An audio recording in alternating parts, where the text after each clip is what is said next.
MSW Media.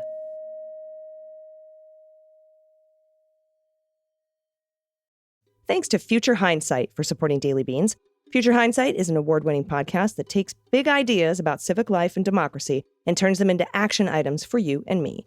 Join host Mila Atmos every Thursday, wherever you get your podcasts or on futurehindsight.com. News with swearing. Daily Beans, Daily Beans. Daily Beans, Daily Beans. Hello and welcome to the Daily Beans for Tuesday, May 31st, 2022. Today, the January 6th committee's access to RNC vendor records has been put on hold by 3 Trump-appointed judges. Ex-Proud Boy Enrique Tarrio has been ordered to remain in pretrial detention. An update on the Department of Justice review of the police response to the Uvalde school shooting. And a bipartisan group of senators is meeting remotely over their holiday weekend to discuss gun reform. I'm Allison Gill. And I'm Dana Goldberg. Sorry I didn't sound so excited about a bipartisan group of senators. I know, you were like, oh, give me a break. They went home. Yeah. That was kind of flabbergasting. I want to say I'm surprised by this shit, but I'm not. I'm just not. I mean, the fact that we can't, I think there's only 4 senators that and when I apologize for my voice, I'm actually not feeling well at all, but the show must go on. And so as long as you're okay on your end, I'll get through it on mine. But I think there's only like 4 Republicans senators or something like that were even up to actively talk about gun reform. We're not sure, no comment, just 4 that were like, yeah, let's discuss this. And there's no history at all of like Republicans being disingenuous, right? No, not at all. I'm sure they're all, they follow their word and yeah, totally. Like since history, sarcasm font. Can you have a sarcasm font on Oh my podcast? God, we should. Or like italics. I feel like italics should also be sarcasm font. Yeah, totally. So yeah, they left for the Memorial Day holiday, which they get the whole week off, by the way. But speaking of Memorial Day, I've been thinking about my dad a lot today. And I know a lot of listeners have relatives, loved ones, friends who have passed in service of our country. So I just want to reach out to everyone and say that I hope you have a very safe, or you had, I guess, since this is coming out Tuesday, a very safe Memorial Day.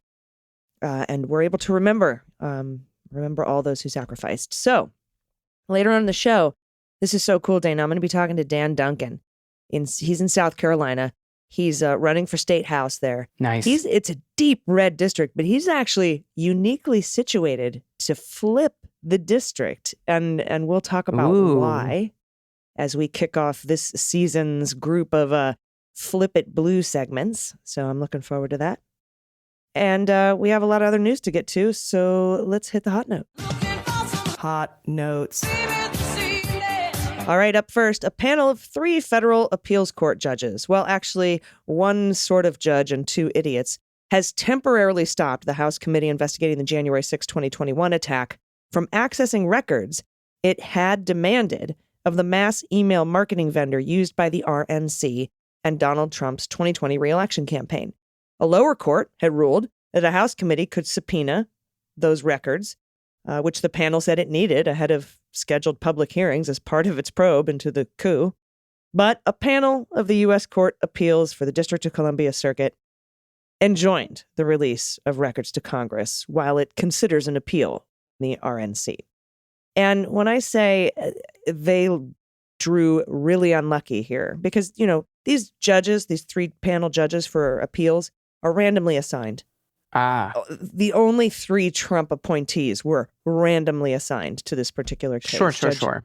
Yeah. Judge Gregory Katsas, Naomi Rao, and Justin Walker, all Trump appointees.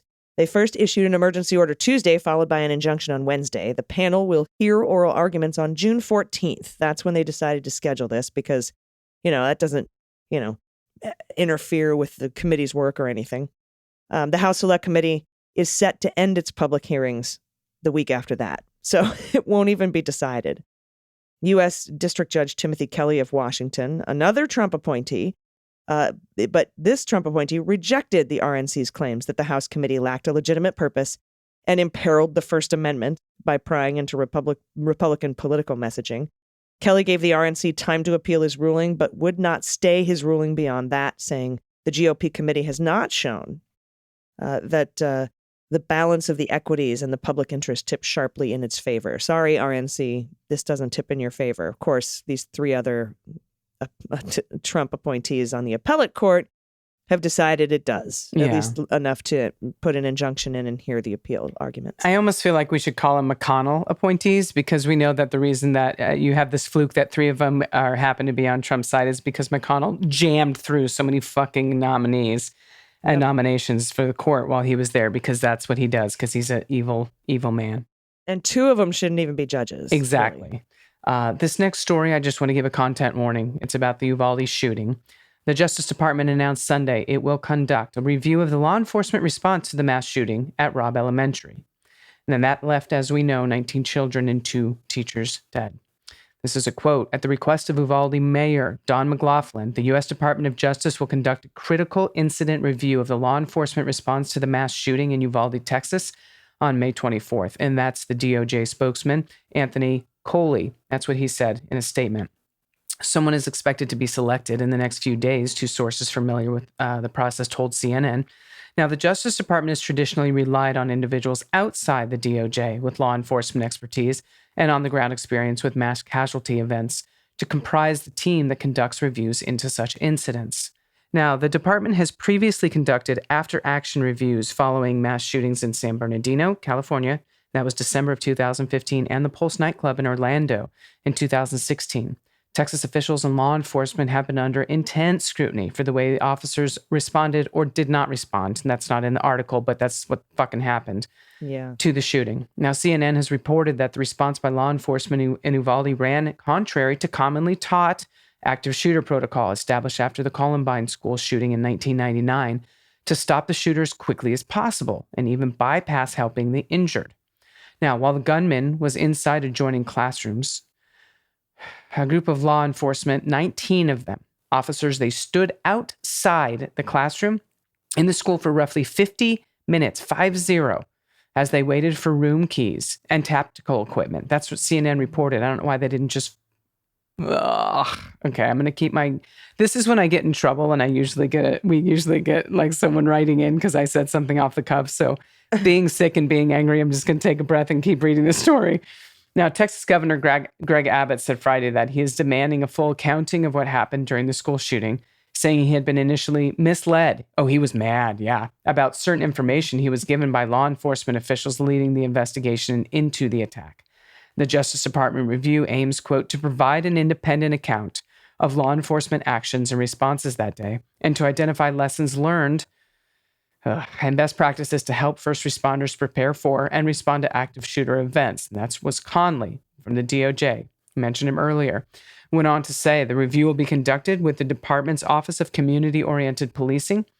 As with prior Justice Department after-action reviews of mass shootings and other critical incidents, the assessment will be fair, transparent, and independent. The Justice Department will publish a report with its findings at the conclusion of its review. And interestingly, when Merrick Garland spoke at, I think, Harvard this weekend, he mentioned that he talked about it. He talked about the shooting and how we need to do everything to prevent them. And as you and I know, Dana, thoughts and prayers are... No, they are not. All right, next up, former top leader of the Proud Boys, stupid skinhead, will remain jailed while awaiting trial on charges that he conspired with other members of the far-right extremist group to attack the U.S. Capitol by force and stop Congress from certifying Biden's victory. That's what a federal judge has ruled. Again, he's asked for this a lot. Henry Enrique Tarrio poses a danger to the public that cannot be mitigated by home detention and banning him from using social media. That's Judge Timothy Kelly. That's the same judge, by the way, that wanted the 1-6 committee to get the RNC documents, the Trump appointee. Yes, he seems to be doing a good job here. Pretty reasonable guy. Andrew, who I host Cleanup on Aisle 45 with, has tried cases and knows him and says he's a pretty fair dude. Nice. Tarrio, a South Florida resident, has been jailed since his arrest on March 8th, a day after his indictment on charges including conspiracy. A federal magistrate in Miami previously ordered his pretrial detention. So as we know, Tarrio and other Proud Boys leaders use encrypted channels, social media, and other electronic communications to plan and carry out a plot to storm the Capitol on January 6th and interfere by force with the congressional certification of the Electoral College vote. Tarrio asked Judge Kelly to order his release on bond, but the judge rejected that request. Kelly, the judge, said the evidence against Tarrio is very strong, despite Tarrio's argument that authorities essentially don't have a smoking gun against him. Quote, perhaps in the form of direct evidence of an order from Tarrio to other Proud Boys to storm the Capitol. That seems pretty direct. Yeah, before he left Washington, Tarrio met with Oath Keepers founder and leader Elmer Stewart Rhodes and others in an underground parking structure for approximately 30 minutes. We know that. We've seen that video. Rhodes and several other members or associates of the anti-government Oath Keepers militia are charged with seditious conspiracy in the Capitol attack. The Proud Boys aren't. Yet. His argument for pretrial release, Tarrio's, was that he wasn't even at the Capitol that day. I wasn't even there. And that he didn't discuss the attack with Rhodes in the parking garage the night before. But the judge, Judge Kelly, pointed out that there's a lot more going on that makes you a danger to the public, including prior arrests and your future plans to overthrow the government by force, like all that. So, no, you can't get out. Now, Tarrio claims to have stepped down as the Proud Boys national chairman. 5 other men linked to the Proud Boys, Ethan Nordine, Joseph Biggs, Zachary Reel, Charles Donahoe, and Dominic Pizzola, were charged in the same March 7th indictment as Tarrio. Donahoe, 34, of Kernersville, North Carolina, pled guilty in April to conspiracy and assault charges and has agreed to cooperate in the DOJ case against the other Proud Boys. Nordine, Biggs, Reel, and Pizzola also remain jailed while awaiting trial scheduled for August. Still nothing, though, on that third superseding indictment for the Proud Boys, promised by the Department of Justice by May 20th in an earlier Tarrio detention filing. Remember I posted that? I'm like, look here. Yes. There's going to be more charges and more people. By May 20th, they figure. I guess that was an estimate, but they seemed pretty sure of themselves. But I'll keep you posted. Please do. And going back to the topic of gun reform, we mentioned this at the top of the segment. A bipartisan group of senators hoping to find common ground on gun policy. They plans to continue talks this week in the wake of the tragic elementary school shooting at Robb Elementary that we'll be focused on, I hope, for a while, so this one doesn't again just disappear. The Senate is not in session this week during the memorial recess period, but lawmakers plan to meet remotely. Republican Senator John Cornyn, he told reporters in his home state of Texas on Monday that the group of senators will be meeting on Tuesday over Zoom to try to see if we can agree on a basic framework about how we go forward. A Texas Republican has been tapped by Senate Minority Leader Mitch McConnell to engage in bipartisan talks on gun reform. Now, Cornyn said Monday that many issues on gun reform should be discussed at the state level, but that he does believe, quote, there are some things we need to do, and I think we can do at a national level. He went on to say, I mentioned access to mental health treatment and diagnosis is absolutely critical. He went and added that COVID-19 has isolated many young people during, quote, an important period of social development. Yes, let's blame COVID now. So the lockdowns yes, caused mental health problems that cause shootings. And that's what he wants to discuss with this bipartisan group. That's what we need to do. We need to talk about the mental health thing. And then also what? Doors? Go after the doors? Yep, doors. Yep. He also said background checks have to be a national conversation as well. Cornyn noted other possible, quote, limitations under federal law of what sort of firearms you can buy and own and maintain if you have a criminal or mental health record. And he also said we'll be looking at all of that. Okay. Great. Let's stigmatize mental health a little bit more. Yep. I know. This story makes me angry. It's far from clear that the bipartisan effort will amount to anything, given the highly polarized political environment. Entrenched partisan divisions have resulted in a stalemate over gun policy in Washington for years, AG. Most legislation requires 60 votes. You know what, though? And I know you didn't write this. Entrenched partisan divisions have resulted in a stalemate? No. The NRA has resulted Absolutely. Been blocking common sense. They own all these fucking senators. Most legislation requires 60 votes, as we know, to overcome a filibuster in the Senate. And as a result, Senate Democrats, who only control 50 seats right now, we need at least 10 Republicans to pass any kind of gun measure. And as I told you before, that is not the number we are at. But lawmakers are under intense pressure to take action in the aftermath of the elementary school shooting, which has shocked the nation and led to a massive public outcry. And these kinds of stories tend to only stay in the news for 3 days. It's been nearly a week, and it's still headline news, which David Hogg, a Parkland survivor and gun reform advocate, it says it gives him some hope that this time it's going to be different. He tweeted this out today. He said, I've spent over 3 years now studying the issue every single day, studying the history of American conservatism, movements, behavioral economics, gun policy, public opinion, the art of war, and more, all while reflecting on my own experience. This time will be different. And he also said this, we can choose to be hopeful, try and possibly fail, or not be hopeful, give up and definitely fail. March with us June 11th, wherever you are, and bring friends with you who will all have the same enemy, gun violence. Let's put our politics aside and save our kids. We must work together. These kids aren't Democrats or Republicans. They are our future. And I think the one person I see talking about that is Beto, especially in Texas. You know, O'Rourke's talk, he said, whether you're independent, Republican, Democrat, this is about our children. And I know that there are a lot of Republicans. We've seen the polls. There was a poll that just came out. The majority of people in this country support gun reform. They support universal background checks. They support getting AR-15s off the streets. This is the majority of Americans, not just Democrats. Yeah, morale being held hostage by the NRA. Yeah. And money. All right, everybody, we'll be right back with South Carolina State House candidate Dan Duncan. He's in a deep red district that could actually pull off a victory. We'll tell you why right after this. After these messages, we'll be right back. Hey, everybody, are you looking for a boost of hope and inspiration this midterm year? We know it's been a hard slog, but Future Hindsight has your back. It's an award-winning podcast that takes big ideas about civic life and democracy and turns them into doable action items for you and me. Tune into the show for in-depth conversations with citizen changemakers and how they're building their civic action toolkits. This midterm year, Future Hindsight will bring you conversations that truly support your decision-making beyond the horse race. Future Hindsight is currently in their 16th season, The Social Contract, with interviews on experts and subjects from ending the sub-minimum wage to the technocracy. Each episode has been educational and action-inspiring. I enjoy this podcast tremendously. She's been on our show. You will love it. Future Hindsight is the podcast that understands change is necessary, and each of us needs to stand up and start taking action. This week, join host Mila Atmos for brutally honest conversations with Andrea Miller of the National Institute for Reproductive Health. They discuss how we can prepare for the unwelcome reality of a post-Roe America and what it took to get here. You'll learn something new and hopefully come away feeling empowered to take action. Listen to Future Hindsight every Thursday wherever you listen to podcasts, or tune in on futurehindsight.com. All right, everybody, welcome back. It's time to, right, we're bringing back the old Flip It Blue segment, and we're going to kick it off with a member of the Leguminati, everyone, a progressive Democratic trucker running to be a candidate. He's a candidate, and he's running for South Carolina's House District 14. Please welcome Dan Duncan. Hi, Dan. Hi. So glad to be here.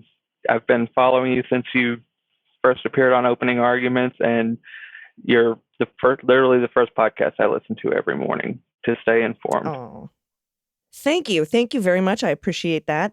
And your candidacy is so interesting because, first of all, let me ask you a little bit about the 14th district, the House district in South Carolina, because what are some of the demographics? What sort of folks are we talking about here?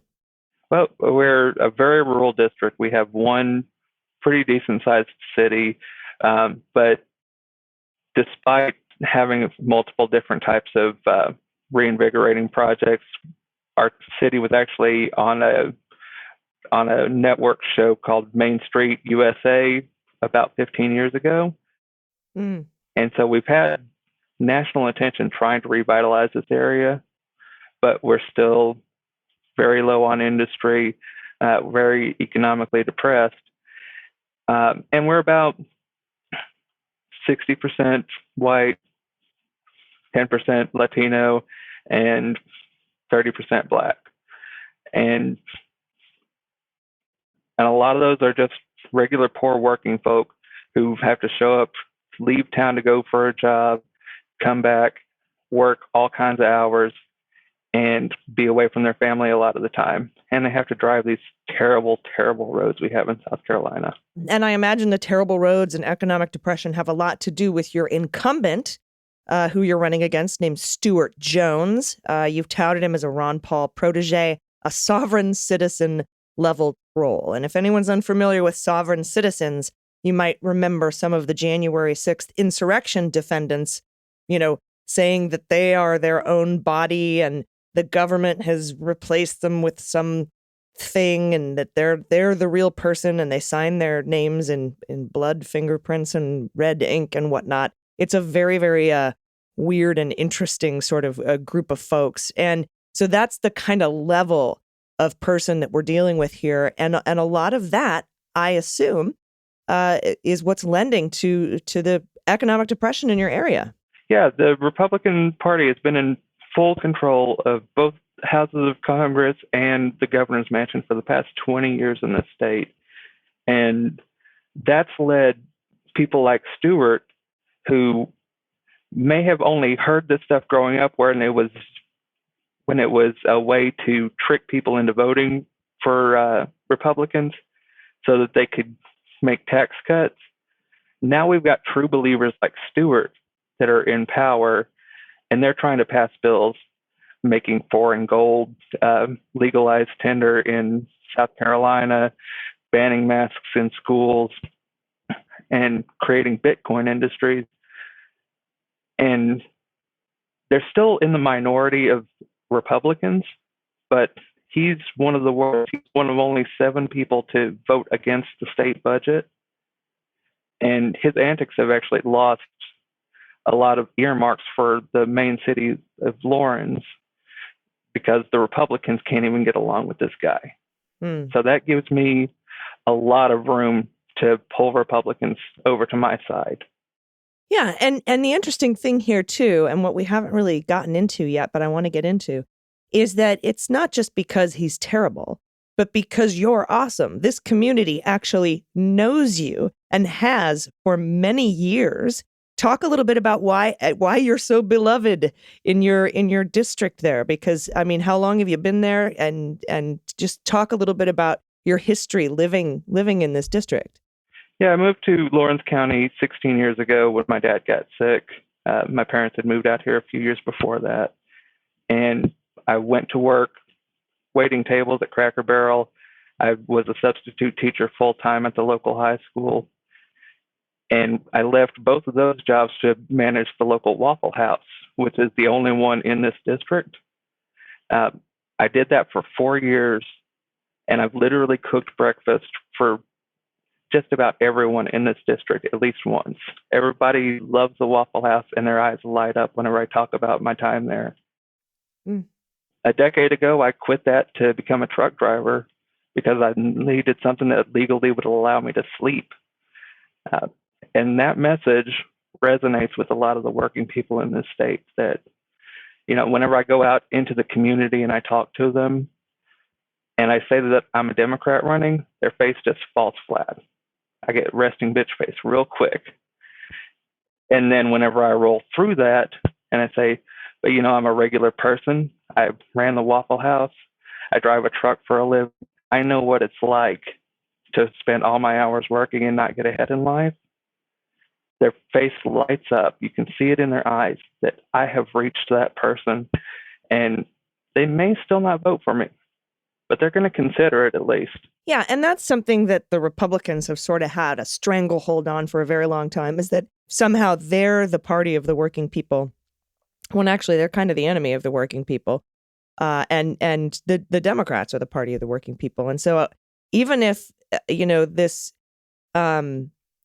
race only sort of ends up in the fact that, hey, some of these voters might actually consider voting for a Democrat or understand that maybe the Republican Party isn't the party that's looking out for their best interests, then that's a win. That's a win, I would say, in my book, because that's what a lot of progressive candidates running in deep red, ruby red places and districts are attempting to do. They're not always running to win. They're running to start changing hearts and minds, because it's a long, long process. And as I said, the Republicans have held their thumbs on that scale for so long. It's a bit hard to overturn. Like you said, their faces go like sad when they find out you're a Democrat, because everything else they love. It's just that D in front of your name. However, I think that, as you said, And as I mentioned earlier, you're uniquely situated to actually flip this district and win this race because of those relationships you've cultivated over the years, because you're working class, because you know what it's like to work your whole life, work long hours, not get a lot of sleep, and still not get ahead in life. And I think that that's where your greatest strengths lie. Yeah, and I'm super lucky to be situated the way I am, because whenever I got involved with the Democratic Party this year, we had about 50 people show up to the county convention. And whenever I started tracking the candidates and saw that no one was filing, I started asking questions, and it turned out that so many of them were scared to be able to run against the Republicans, especially in the environment that we're in now. But me, I have no fear of losing my job. I'm in a high demand position and I get paid well, and I have a lot of sitting around time just based on the lucky fact of what my run is. So I have time where I can call voters, I can create documents, I can reach out to people on Twitter and Facebook, and a lot of people would not have that opportunity. Yeah, no, you're right. You're totally right. A lot of people don't have that kind of downtime. And so I think, again, that's another part of your another one of your strengths. And I think that, one of the coolest things here is that, part of your platform is infrastructure, roads, bridges. We need to repair our city. We need to repair our towns and our district. And you've driven those roads. You're very familiar with them. You know where the problems are. And also it's, you're going to want the voters there, the constituents there are going to want somebody in charge of any infrastructure money that comes into your area to spend it on things that matter and not like Bitcoin or, put it back in their own campaign coffers and pay themselves, which is what inevitably happens whenever a Republican runs. So I think now, getting into your platform a little bit, I think that infrastructure piece, you are extremely well versed at understanding and how it impacts the voters in your area. Yeah, I know personally that I can't drive a mile of the country roads that it takes me to work without only hitting the small potholes, because I'm never going to miss all of them. And it happens right in front of my house, where I had somebody last month pop both right tires on their car in the middle of a small 2-lane country road. And if I hadn't been available to grab my jack and take their tires off and take them to go get fresh tires, they would have been stuck out in the middle of nowhere on a Saturday afternoon with no help coming. And people know what that does. They know what that does to their bank accounts, because most people in this county cannot afford brand new tires whenever they pop like that. Most people can't afford a bent axle, and most people cannot afford to do body work. So we see their cars getting busted up. And the poor people who have to live like that and let those things build up and build up and build up, they are the ones getting hurt the most by our poor infrastructure. And that's the most visible way that Republicans have failed this state. Yeah, it's definitely like right there in front of everybody's faces, literally. And then also let's talk a little bit about on your platform about Medicaid expansion, because I think that access to timely access to quality health is also an issue. Yeah, I see it from whenever I was driving a truck. I don't have ready access to go to a doctor just because it's hard to drive a truck up into a clinic. But most people in the state don't have health insurance, can't afford it, even if they are working. And trying to help the people who are trying to do the right thing, can't find a decent job, they're going to be just like that car that keeps getting beat up. Those small problems are going to lead to bigger problems. Like my dad, for example, he had an injury where he had a nerve severed by a chainsaw blade whenever he was 17 years old. And it got fixed at the time. But whenever he turned 40, he didn't realize that pin that held it together had separated. He didn't go to the doctor. He continued working for Walmart over and over again and working 2 jobs on the side trying to get ahead. And by the time he realized something was wrong, that lung that nerve was attached to had shriveled up to nothing, and he only had half of a remaining lung. And that's the reason that I moved back to South Carolina, was to try and have some time with my dad. I'm very lucky that he's still with us. But, people like him who can't go to the doctor either because they don't have time or they don't have good insurance, those are the type of people that need Medicaid expansion to avoid little problems turning into big problems. Yeah. Yeah. And Republicans view people like your dad as just human capital stock, just a working body to raise revenue for their coffers, which is just, it's hard to think about. And I'm really sorry that your dad is going through that. So it happens to so many people.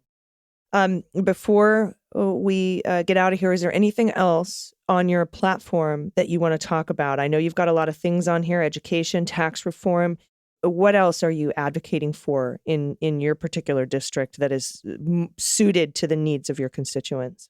If we could, I'd like to actually use this time to advocate for something for fellow campaigns like myself. Right now, small campaigns like mine are really struggling because we don't get the kind of attention that you're giving me right now. There are people like Bill Kimler and Chris Sally in the neighboring districts who they probably don't listen to the Daily Bean, so they wouldn't know to ask for this. And we're not being funneled toward these kind of opportunities. And I appreciate that you're giving me this one. But we need people like me and Bill and Chris energizing the local Democrats, because even if we don't win, we're going to be getting those people to the polls who are going to vote for senator, who are going to vote for governor, who are going to vote for superintendent of education. And we're going to be the tipping point. But we can't do that if we don't have resources. The biggest resource for me has been Vote Builder, which a friend of mine, she paid my entire fee to take care of my campaign for Vote Builder, which when I only had $400 in my campaign account, she paid the $350 fee.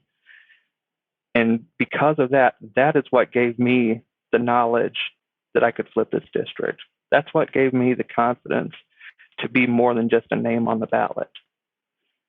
And if we can start supporting small candidates like myself and making sure that the Democratic Party that controls Vote Builder starts subsidizing that for small candidates and starts making it available for small campaigns, that is what we need most. Yeah, definitely. I feel like that fee should be waived. But I know that people working behind the scenes got to be paid. And so this is where I come to the pitch for all the entire Leguminati and say, everybody, if you just give $1 or $5, something small, whatever you can do, whatever you can swing, if all of us do that, there will be enough money in these small campaign coffers and in Dan Duncan's coffers to really, really put a dent in this district. So, Dan, can you tell people where they can either get involved? I don't know if postcards or phone banking in such a small district is a thing, but definitely where people can donate whatever they can. Can you tell folks where they can do that? Yeah, the best place is to find me on Twitter at Duncan4SC, all spelled out. And I've got a pinned tweet with my donation link. My campaign website is in my bio. And I regularly provide links to open phone bank training. It's a tool that I use off of Vote Builder all the time at work, just clicking it on my phone and calling people. I've discovered that postcards are probably not the best. If that's all you can do, that's great. That's awesome. But calling people is great. Direct voter contact, talking to people with your mouth, seems to be the best way to turn people around. And I've never had anybody be mean to me on a phone bank. Awesome. Well, you cooked them breakfast, Dan, so it would be weird if they did. That is fair. So Duncan, DUNCANFORSC. Do I have that right? That's your Twitter handle? That's correct. All right. So that's Duncan4FORSC. Guys, toss them a few bucks and let's get this thing rolling. Let's see if we can get a little Leguminati in the South Carolina State House. I would really appreciate it. And I appreciate your time today. And thank you for sharing the story about your father. I know that that's really a difficult story when we all talk about how these things, how politics personally impact us on a very, very local and very real level. So I appreciate your time today. Again, that's Duncan, FORSC, Duncan for SC on Twitter. And we will catch up and talk again soon. Thank you for your time. Everybody stick around. We'll be right back with the good news. Hey, everybody, it's AG. As you know, I used to not be able to sleep very well. Stress, anxiety, all sorts of stuff keeping me awake at night. And as it turns out, I was sleeping on a mattress made for someone else. And that's when Helix Sleep came to the rescue. At helixsleep.com/dailybeans, they have an online 2-minute sleep quiz. And that quiz will match your body type and sleep preferences to the perfect mattress for you. With Helix, you're getting a mattress that you know will be perfect for the way you sleep, so you can start having the best night's sleep of your life. Everybody's unique. Helix knows that, so they have several different mattresses and models to choose from. Soft, medium, firm, body temperature regulating, spinal alignment mattresses. They even have a Helix Plus mattress for plus-size sleepers. And once you take that quiz, you order the mattress you're matched to, and the mattress comes right to your door, shipped for free. They have a 10-year warranty, and you get to try it out for 100 nights, no risk. They'll pick it up for you and give you a full refund if you don't love it, but you will love it. And Helix even has financing options and flexible payment plans available. As you know, Helix was awarded the #1 best overall mattress pick of 2020 by GQ and Wired magazine. They've been recommended by multiple leading chiropractors and doctors of sleep medicine as a go-to solution for improving sleep. And right now, Helix is offering up to $200 off all mattress orders and 2 free pillows for listeners at helixsleep.com/dailybeans. That's Helix, HELIX, sleep.com/dailybeans. Everybody, welcome back. It's time for the good news. Who likes good news? Everyone? Then good news, everyone!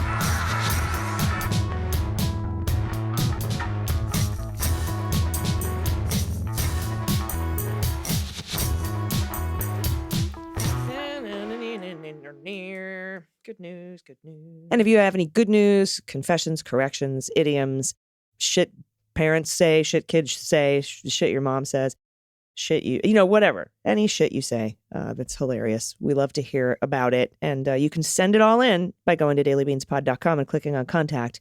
And also to make sure that you are subscribed to and following the correct Daily Beans. Now, again, patrons and supercasters, ignore me. Your feed is fine. But if you don't listen to us on Patreon or Supercast, just go to apple.co/beans, all lowercase, and that is the Daily Beans you want to follow. One of them will be disappearing. We don't know which one. I don't even know how to tell them apart. They're identical. But go to apple.co/beans, all lowercase, and you'll be in the right one. You'll be in the right space. All right, first up from Jen, pronouns she and her. Lift Every Voice Oregon is sponsoring statewide initiative Petition 17, which would ban large-capacity magazines statewide. Oregon is a strange place, home to the very liberal and also the most troglodyte-like. I choke on the word conservative when trying to describe these people. This is a big first step. Coming out of this horrible loss, there might be enough energy to actually get this to happen. Here's to some hope. Thanks again for everything you do. Here's to you being right, Jen.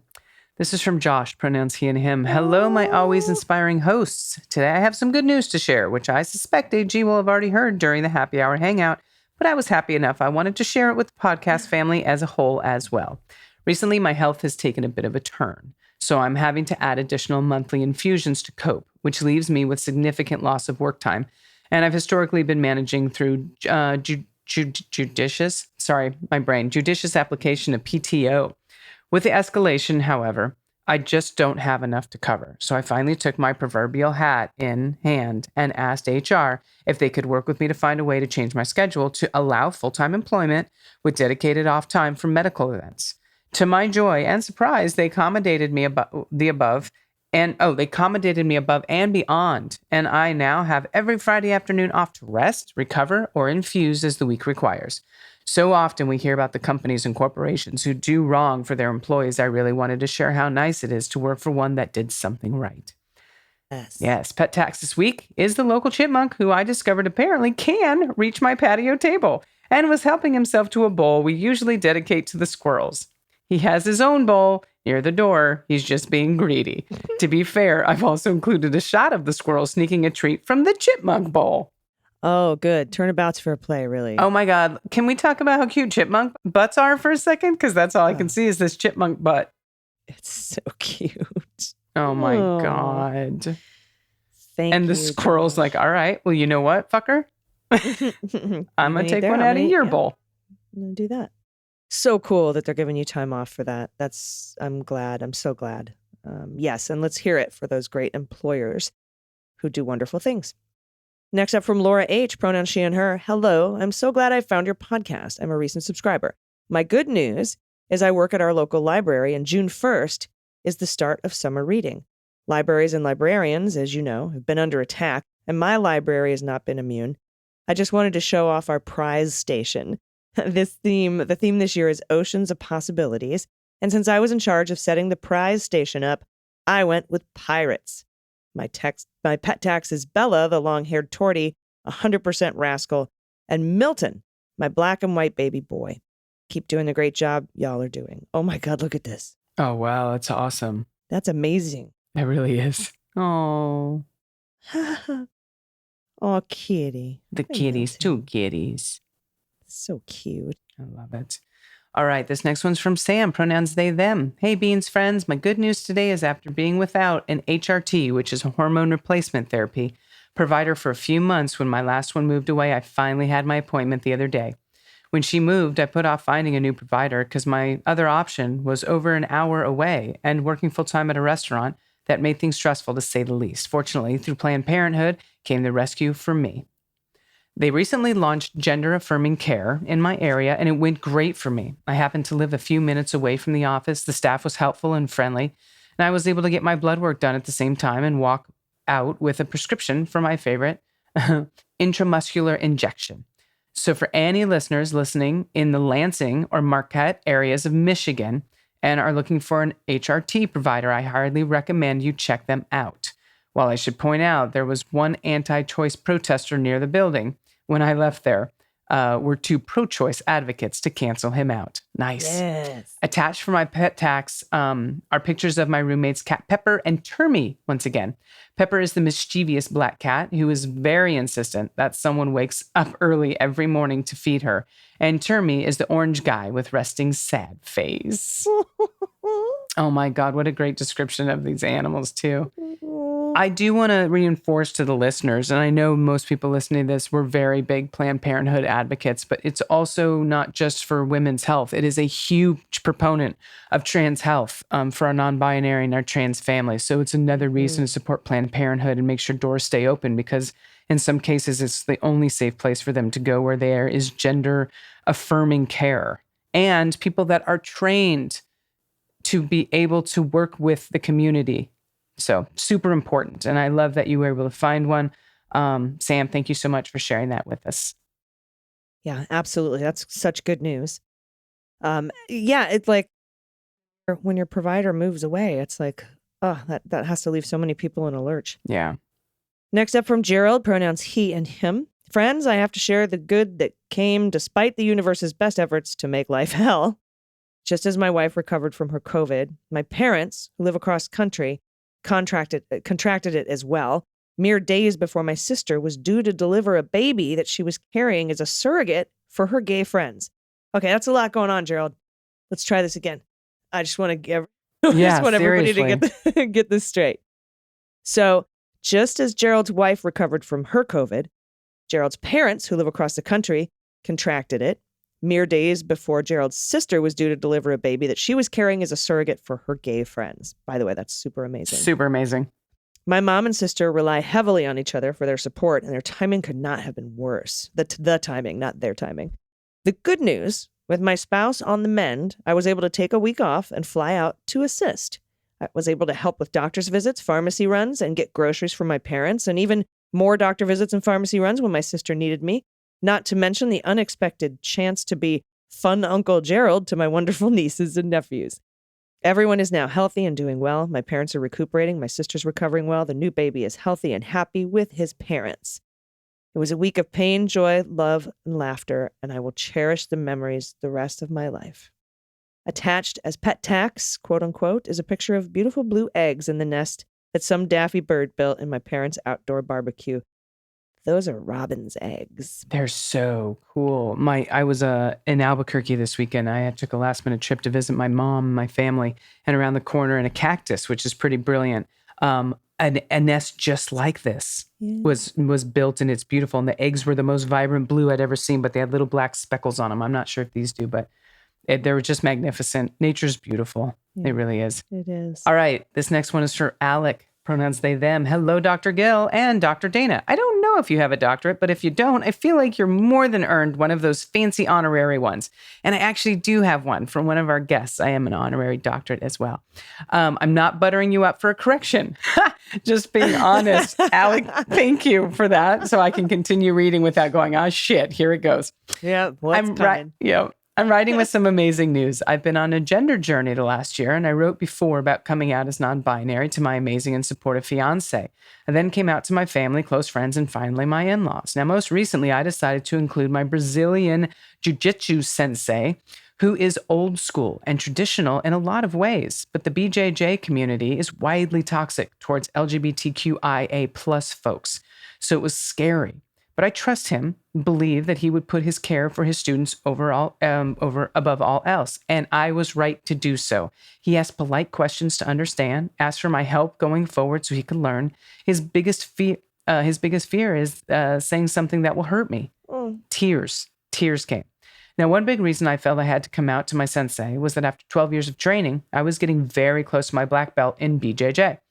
I wanted him to know in advance because it's a big life moment and his name will forever be attached to my journey going forward. I wanted to be out and to represent. That was about 2 weeks ago. And just this Monday, I was presented with my black belt in front of our entire club. I'd never felt so seen, so proud, so humbled by love. I know there are other LGBTQIA plus people with black belts. I'm far from the first. But I want to do my part and let others see that you can be queer, you can be trans, you can be you, and you can exist in whatever space you choose. Fuck yes. My pet tax, my sweet baby Ophelia, enjoying some sun. I say, baby, she's 18, on vacation at my mom's north. We're in Ontario, Canada. Up north, we're in Ontario, Canada. She always comes across as stern or mad in photos, but she's the kindest kitty there ever was. And my brother's cat Monkey. Me too. Same with me. Same. I caught him sleeping and he caught me catching him. Now, last pick is me with my senseis. No pets there, just good vibes only. Much love to all the beans. Thank you for being you and doing all that you do. And this is an awesome photo. Fuck yeah. Seriously, congratulations, Alec. I'm super proud of you. This makes me so happy. I have a dear friend who is non-binary and I believe is a black belt in Kajukembo.